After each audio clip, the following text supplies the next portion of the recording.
today we're going to take a look at how to install a Garmin Zumo XT on a 2019 Can-Am Spyder RT Limited. We'll be looking at the routing from the handlebars all the way back to the GPS plug. If you look in the wiring diagram supplied in the service manual, you'll see an indicator that says GPS. On the older versions, such as 2017 or 2016, it'll be referred to as GPS 2. It appears to be the same connector. It's a connector that has a blank plug in the end of it. When you remove the blank plug, it does have the capability of adding crimped terminals into it. Unfortunately, I could not find, at least not locally, crimped terminals or crimping terminals that would actually fit that connector.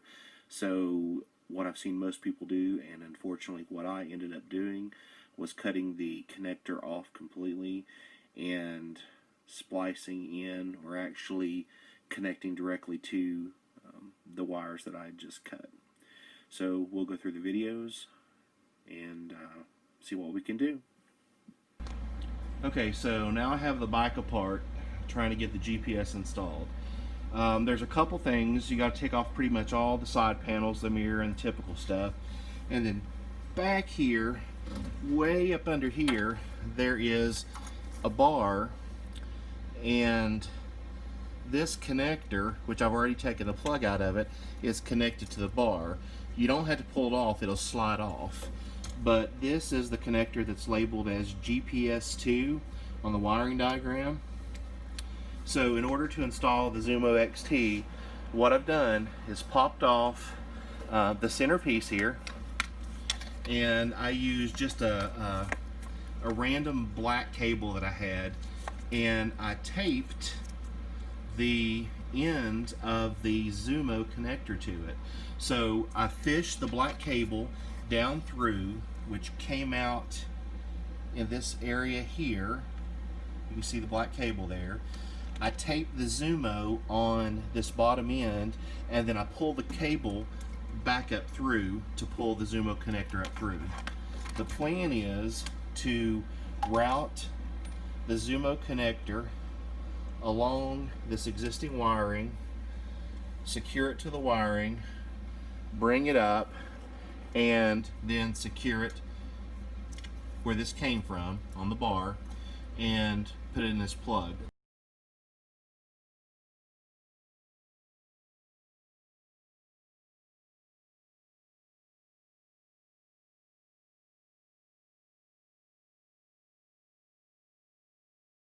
The problem is I don't have a connector to fit this. It has a blank plug that goes in the end of it, but unfortunately, at least the places that I found, I cannot find a suitable crimp connector that goes in the plug to match this. So what I'm gonna have to do is come here and cut these wires and come up with a good way to secure everything. Because this plug is, you can see the bottom of it here, it slides onto the connector that goes into the frame. So I can't reuse this plug, which means I can't reuse the connector. So it's basically going to end up being some form of a zip tie in here or something like that. So the next step is to determine and just verify, you can never be too sure, which of these wires is hot and which is ground. And then we'll see what happens. Okay, so the lighting's not the best, but you can see this little way up in there in the dirt, the black connector, that's where you find the GPS plug. It's kind of attached to that, and don't pull it out. It just simply slides off. So I don't remember if it's forward or backwards, but push it one of the two directions and it'll slide right off. Okay, so the plan is to come back here and start on the rear side, and then lay my cable as I go up through to this section. The reason being is I want the brunt of the cable to be up here, a little bit more protected and everything, and also I want some excess cable in there, so that if I want to do some moving, which I shouldn't have to, because once I put the mount on, it should not move. But still, I'll have the excess cabling in this portion, so that it's easy to get. It's much easier to get to. I'm not going to say easy, but it's easier to get to. We'll see. I'll keep you posted. Okay, so I've got again, I've got this run down through the hole. It comes out here, and you can see it's this black cable. And what I've done is I've routed it down, and I've left these zip ties on so you can see where I have zip tied it.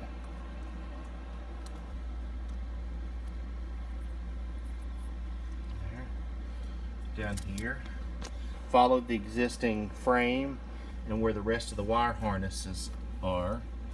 And then this appears to be some type, I don't know if it's a voltage regulator or what it is. I haven't took my meter and looked to see what voltage the Garmin's actually getting. It can get from 10 to 30 volts, so I'm assuming it's just sending straight 12 volts from the system. So I don't know if it's being regulated here or if the Garmin itself can handle 12 volts. I'm just not sure. So anyway, this goes back through here, and then from this block, whatever that is, it turns into the black and the red. So again, I've just tethered it. I've still got a little bit of work back here. I left myself enough slack. I'll go ahead and probably cut this connector and use some type of a weatherproof butt connector, just as a I don't think it's going to get really nasty up in there, but I don't know. It's pretty close to all the rear wheel and everything, so it's a good possibility. So the connectors I got, again, they're butt connectors, and I'll show you those when I get ready to put them on. But anyway, I'm going to clean just a little bit more of this wiring up, make sure everything's nice and tucked in, nothing rubs.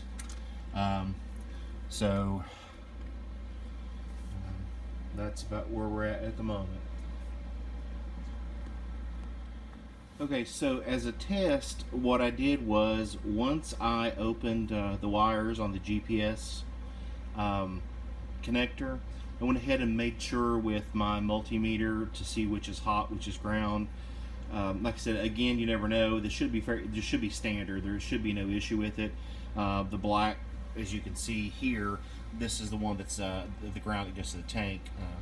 The black should always be ground, and then the power wires sometimes come in a variety of colors. On the Garmin device, the black wire, of course, is ground, and the red wire is the hot wire. And on the GPS, the purple with yellow is the hot wire. So I went ahead and tested this out just to make sure. And I also want to make sure what happens, you know, when the key is on, when the key is off. So I turned the key on, had power. I turned the key off and kind of got scared for a second, because even with it off or not running, there was power to that, which is not good, because if we have our GPS connected and we apply power all the time, it continually charges the GPS battery, which unfortunately can deplete the Spyder battery. So I waited for a few seconds and was trying to think, okay, what do I do next? This is a GPS connector, it should work right. And sure enough, I guess the bike has a so many second delay before it shuts off the power to the rest of the circuits. So the power did go off of it after a few seconds. So this is good. This is exactly what I wanted it to do. Okay, so now we've got all the cabling ran. Again, we look at the wire ties and all this. And we come up in here and you see this blue mess here. Basically what I've done is I took a weatherproof butt connector and crimped it, and then used a lighter for the ends. And what that does is there's heat shrink on the ends of the connectors, so whenever you apply the flame to it, of course, it shrinks and it helps weatherproof. And then each of the individual cables, I put electrical tape around them just to make sure that when I crimp them, that I didn't open up a an access way for water, whatever, to get into the crimp itself. So I individually taped each one of them, and then I put them together and I taped them all as a whole. It's not the prettiest thing, but it should be fairly weather tight. I've put it up as high as I can get it, pretty much. So I'm hoping not much water will get to it. So, and if it does, it's oriented in a somewhat down position so that water will run out of it. So that's the way it's connected. So the next piece is to go ahead and put the bike back together and come up here and start working on the topping. Okay, so here's the mount. As you can see, there's the little plastic plug. I went ahead and took it and just nibbled a little piece off the end of it, and then used the file to kind of round it a little bit and take off the sharp edges. So, and that will allow it to come in this position. This position puts the GPS in portrait, which for me is a little bit better because I can see more stuff ahead of me. Don't care so much for stuff out to the side, but if there's ever a reason for it, then I can simply rotate this. You can see the cable coming out. I can rotate it by 90 degrees and put the cable back on the bottom. So this was very, very poor design by Garmin on the mount. First of all, when I put the GPS on and off, take it on and off the mount, it's still kind of, maybe it's because it's new, but I don't get the good solid click to let me know, hey, I'm in there. Maybe it does, that I'm just not hearing it well, but I'm still not comfortable with it. The other thing that I didn't like about this, actually two things. Number one, the cable coming up to this mount, and these are the I didn't film this because these are in the instructions for the mount, but basically the cable has a connector on it, and it comes up and it threads into this mount, and then you have to put a screw in it, which is supplied by Garmin. This screw is as small as or smaller than a screw that you would use for your eyeglasses. It's crazy. They put two of them in the bag because I'm assuming I guess I assume you'll lose one of them. The second thing that was very difficult were the screws in the mount, because you have to put these screws. I don't know if you can tell or not. It's a Phillips screw head. Then you have to put a washer, then you put it through the mount, then you put a spacer, then you put it through the portion of the mount that's secured to the bike, and then you put a nut on it that's a nylock nut. So anyway, the problem is you can't really do them one at a time. It's very difficult. So you end up having to put all the washers on all the bolts or screws. You put them in the first piece, which is the charging plate, for lack of a better term. Then you kind of put your hand over the whole thing to hold the screws in. Then you put all the spacers on. Then once you put the spacers on, you put the back piece again, which is this piece right here that mounts to the balls. Then you put the nylock washers on, or nylock nuts on, and then you got to put the whole thing together. Really miserable. I also found, and you can't really see in the video here, but the screw heads, they look okay, but even a standard size screwdriver wanted to move around on them. And then the screws, the nuts on the back, you had to find something small enough to. It was just not a good design. I think Garmin could have come up with something better. So all in all, the GPS. See, it clicked in. I don't know if you heard that click or not, but now it seems pretty solid. And then when I turn the key on, then we get Garmin stuff, system power, and all this stuff. And then Then, whenever you turn the key off and you pull the key out, this is giving my notifications. Let's see, okay, all that.